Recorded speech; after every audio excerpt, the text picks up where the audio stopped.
A graça e a paz do Senhor Jesus, queridos, palavra de vida, chegando aqui para você. Louvado seja Deus, acompanhe aqui pelo YouTube e que você possa compartilhar essa palavra e ser um missionário, amém? Que Deus te abençoe. Nossa palavra de vida de hoje está em João 11, a partir do versículo 20, João 11, 20. Ouvindo, pois, Marta que Jesus vinha, saiu-lhe ao encontro. Maria, porém, ficou assentada em casa. Disse, pois, Marta a Jesus: Senhor, se tu estivesses aqui, meu irmão não teria morrido. Mas também agora sei que tudo quanto pedires a Deus, Deus te concederá. Disse-lhe Jesus: Teu irmão há de ressuscitar. Disse-lhe Marta: Eu sei que há de ressuscitar na ressurreição do último dia. Disse-lhe Jesus: Eu sou a ressurreição e a vida. Quem crê em mim, ainda que esteja morto, viverá. E todo aquele que vive e crê em mim nunca morrerá. Crês tu isto? Disse-lhe ela: Sim, Senhor, creio que tu és o Cristo, o Filho de Deus que havia de vir ao mundo. E dito isto, partiu e chamou em segredo a Maria, sua irmã, dizendo: O Mestre está aqui e te chama. Louvado seja Deus. Louvado seja Deus. A palavra de vida de hoje é: o Mestre chegou. Amém? Quero declarar para você que o Mestre chegou na tua vida, que o Mestre chegou na tua casa. Louvado seja Deus. Lázaro estava morto há 4 dias, em um estado já deplorável, sem condições alguma de voltar à vida ou ter qualquer reação. Diante desse quadro, Jesus declara para Marta: Teu irmão há de ressuscitar. E hoje, na palavra de vida, Deus está declarando para você: eu cheguei. E essa situação na tua vida que parece irreversível, insolúvel, eu tenho poder para resolver. O Senhor tem poder para mudar o quadro e a situação.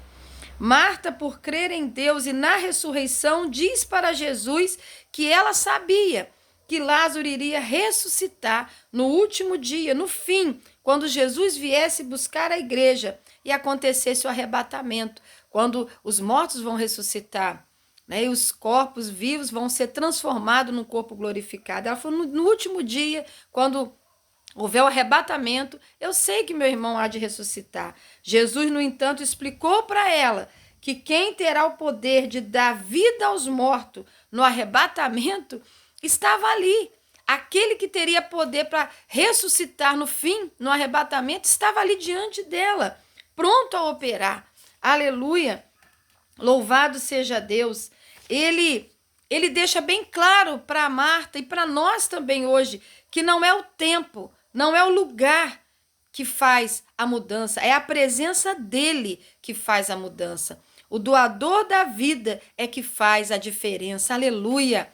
Louvado seja Deus. Não importa onde você mora, em que situação você está, né? Quão caótica seja a situação, o importante é a presença de Jesus. E ele diz: eu cheguei. Eu cheguei para dar solução, eu cheguei para trazer vida e vida com abundância. Ele diz: quem crê em mim, ainda que esteja morto, viverá. E todo aquele que vive e crê em mim, nunca morrerá. E ele disse para ela: você crê nisso? Essa é a verdade dos fatos, mas você crê nisso? Porque às vezes nós frequentamos uma igreja, vamos a alguma denominação, mas no íntimo nós não temos uma fé suficiente em Cristo para ver a mudança acontecer. E hoje Deus está dizendo: você crê? Você crê que eu sou a vida? Você crê que eu posso mudar esse quadro? Você crê que o teu irmão pode ressuscitar? Você crê que o teu filho, a tua filha pode ressuscitar, sair dessa situação? Você crê que o teu esposo, a tua esposa pode ressuscitar e sair dessa situação? Louvado seja Deus. Jesus ensina para Marta 2 realidades. A primeira é que um morto físico pode tornar a vida pelo seu poder, pela fé nele. Pela fé nele. E segundo, uma pessoa viva, se crer nele, nunca morrerá espiritualmente. Você crê nisso? Ela permanecerá viva aqui e na eternidade, porque colocou a fé em Cristo. Isso é muito importante. No versículo 27, Marta faz uma declaração de fé tremenda. Ela diz: sim, Senhor, eu creio que tu és o Filho de Deus que havia de vir ao mundo. Marta, então, reconhece como Messias esperado pelos judeus, o Filho de Deus, o único que tem poder de dar vida. Ela talvez não entendesse que ele estava ali para ressuscitar o irmão dela, mas ela faz uma declaração de fé. Eu creio que o Senhor é mais do que um profeta. Eu creio que o Senhor é mais do que um mestre aqui na terra. O Senhor é o Filho de Deus que havia de vir ao mundo, o Messias esperado. E essa fé abre as portas. E essa fé é que faz o movimento acontecer. Louvado seja Deus. E após fazer essa declaração de fé tremenda, ela chama em segredo. E por que ela chama em segredo? Eu fiquei pensando, por que ela chama Maria em segredo? A casa estava cheia de pessoas ali, chorando com elas. Ela chama em segredo Maria. Marta não quis alarmar ou agitar a multidão, fazendo anúncio que Jesus havia chegado. Era algo íntimo e específico para ela, para a irmã com Jesus. Há momentos de culto, irmãos, há momentos de festa, não é verdade? Mas há momentos que nós precisamos estar só nós e Jesus. Talvez você está passando por um momento assim, que você está precisando ficar um pouquinho você e Jesus. Chorar aos pés dele, colocar a sua questão para ele e declarar a sua fé, mesmo diante de algo que parece impossível acontecer.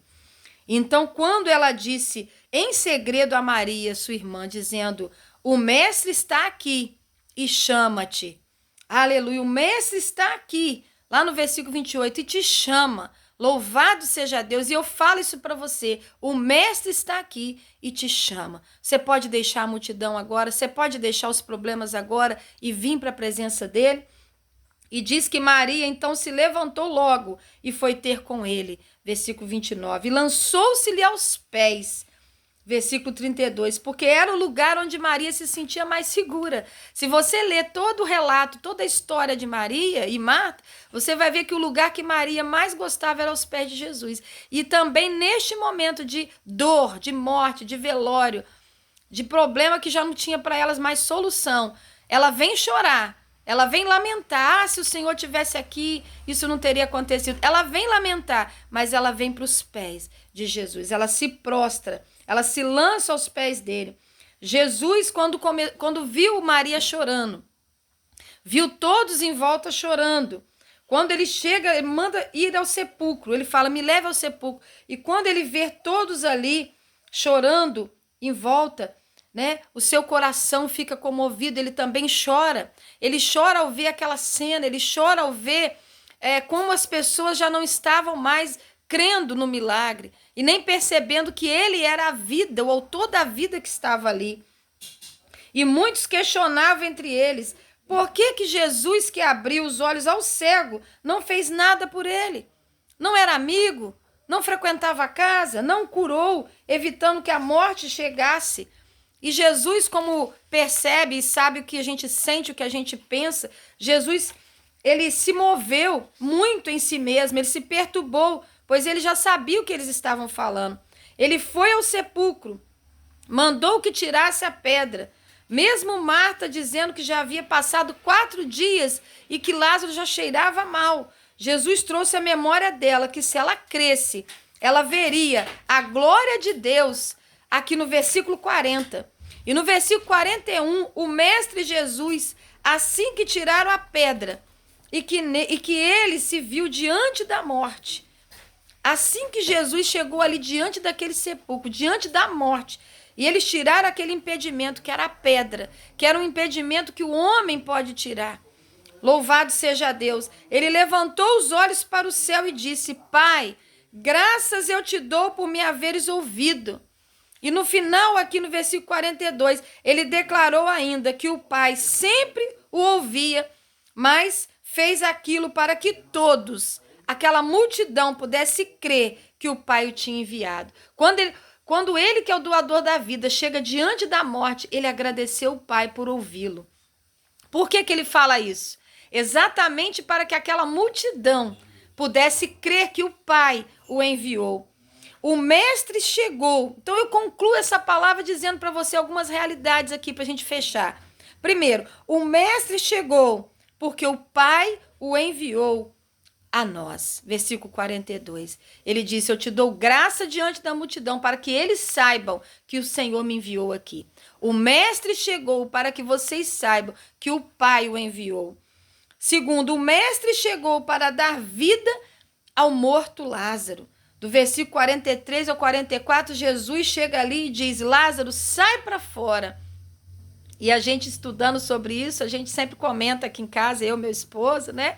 Bispo Paulo Cardoso, meu querido, a gente sempre comenta que Jesus falou o nome, né? Lázaro, sai para fora, porque se Jesus fala morto, sai para fora, todos iam ressuscitar, porque ele é o doador da vida. E terceiro e último lugar, o mestre chegou para dar vida aos mortos espirituais. Sim, o mestre chegou para dar vida aos mortos espirituais, porque Lázaro estava morto, mas cria no Senhor.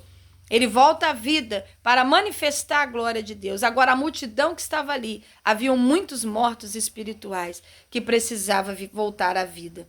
E o versículo 45 diz: muitos, pois, dentre os judeus que tinham visto o que Jesus fizera, passaram a crer nele. Aquele momento ali foi muito importante. Aquele momento foi um momento de vida, foi um momento de mudança. Deus usou a vida de Lázaro para trazer vida a outras vidas que estavam mortas espiritualmente falando. Muitas das vezes Deus permite, irmão, situações na minha e na tua vida. E a gente questiona: Senhor, por quê? Eu creio em Ti, estou andando na Tua presença. Por que passando por isso? Como eu tenho enfrentado, passando um processo do câncer e agora já vencendo para a honra e glória do Senhor. Mas a gente questiona, a gente fala: por que, Senhor? Eu andando na Tua presença. Mas lendo a história de Lázaro, estudando a Bíblia, você descobre que muitas das vezes Deus vai usar a nossa vida para trazer vida a outras vidas. Que Deus te abençoe em nome de Jesus. Seja qual for a sua situação, o Mestre chegou para te dar vida, para glória do nome de Deus. Se creres, verás a glória de Deus. Amém? Que Deus te abençoe, graça e paz.